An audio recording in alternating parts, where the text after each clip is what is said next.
জীবনের অর্থ কি? আপনার জন্ম হয়েছিল বস্ত্রহীনতার মধ্যে দিয়ে এবং আপনার মৃত্যু হবে বস্ত্রহীনতার মধ্যে দিয়ে।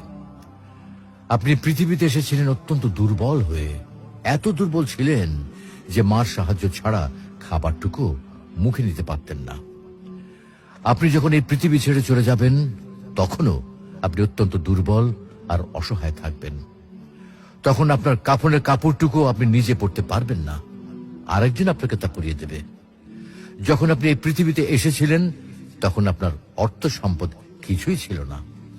যখন আপনি এই পৃথিবী ছেড়ে চলে যাবেন তখনও আপনার অর্থ সম্পদ কিছুই থাকবে না। আপনাকে প্রথম গোছল যেমন অন্য কেউ দিয়েছিল, তেমনি আপনার শেষ গোছলও অন্য কেউ দেবে।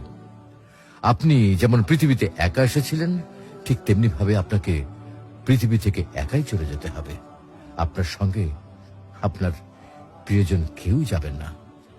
হ্যাঁ, এটাই জীবন, এটাই তো জীবন।